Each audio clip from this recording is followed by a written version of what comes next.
invasion operation that Russia started on Ukraine on February 24 is not progressing as Vladimir Putin wanted. Bad news continues to come to the Moscow administration. The Ukrainian army is defending very successfully and is now much stronger thanks to the weapons and ammunition from its allies and NATO. They have already started to take back the places they lost by organizing operations in some regions. Russian ground forces are in complete collapse. Advancement by land came to a halt. Ukrainian special forces continue to ambush or destroy a large number of Russian battleships with aircraft every day. In the latest news, a large convoy of Russian military equipment was destroyed in the Kamyshevaki area. Near the settlement of Kamyshevak, a large convoy of military equipment was ambushed and neutralized in the forest area. You can see in the footage that the unit was hit by a very strong artillery attack and was completely destroyed. Judging by the traces of the explosion, the operation was carried out with large-caliber artillery. It is not possible to assess the type and quantity of military equipment in the Russian convoy, but sources report that army trucks, several tanks and lightly armored vehicles were destroyed. According to information from local sources, unmanned aerial vehicles Bayraktar TB2s were flying in the region and there were big explosions about half an hour later. The images given by the Ukrainian army are the same as the images of the TB2 flag carrier aircraft.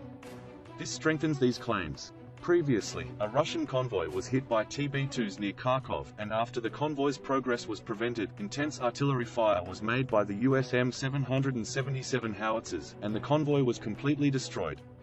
This is probably how the operation in Kamyshevak may have taken place. Because unmanned aerial vehicles are constantly conducting reconnaissance flights in the region and are trying to cut off the military logistics support to the Russian army. The leading vehicle and the trailing vehicle of the destroyed convoy did not suffer any critical damage. However, given the inability of both vehicles to move, they were also unable to quickly leave the attack area. According to other sources, the convoy consisted mostly of army trucks carrying personnel and ammunition. It is not yet possible to objectively assess the situation in the Kamyshevaki region due to the lack of any official comments. In the region of 10 kilometers from the Russian border, a combat helicopter was shot down. Meanwhile, an unidentified combat helicopter was shot down 10 kilometers from the Russia-Ukraine border. An unidentified combat helicopter was shot down with anti-aircraft weapons in the area of the village of Liptsy, about 10 kilometers from the Russian border. Ukraine released images showing that the downed helicopter and false thermal targets continued to be fired. In the video footage presented, apparently taken from an unmanned aerial vehicle, you can see a combat helicopter engulfed in flames on the ground. This allegedly tried to evade the bombardment of air defense systems of the helicopter crew. However, in all probability, the Ukrainian missile aimed at the target was not equipped with a heat search coil and therefore the evasive maneuver could not be performed. At this time, it was not possible to find any details of what happened, and likewise, it is not possible to determine the type of helicopter that crashed and the fate of the crew. In another breaking news, Russian Defense Minister Sergei Shoigu announced that they are making preparations for the necessary measures regarding the possible participation of Finland and Sweden in NATO. Russian Defense Minister Sergei Shoigu stated that the possible participation of Finland and Sweden in NATO poses a military threat on the Russian borders and countermeasures have been taken. According to the news that RIA based on Shoigu, it was stated that military bases would be established in Western Russia as a precaution. According to RIA's report, Shoigu said, by the end of the year, 12 military units will be established in the Western Military District. Finland and Sweden formally applied to NATO on Wednesday and forwarded the documents to NATO Secretary-General Stoltenberg. As NATO prepares to accept Sweden and Finland as members, Russia announced that it will set up 12 military bases in the new border region to be formed. Russian Defense Minister Sergei Shoigu said, tension continues to rise in the Western military region.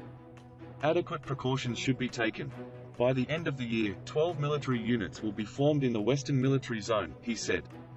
Providing information on the operations in Ukraine, Shoigu stated that the control of the Luhansk People's Republic, which declared its independence unilaterally in 2014, is about to be seized. Ukrainian President Volodymyr Zelensky accused Russia of making the Donbas region in eastern Ukraine a hell. The invaders are trying to increase the pressure in Donbas. It has become hell and that's not an exaggeration, he said.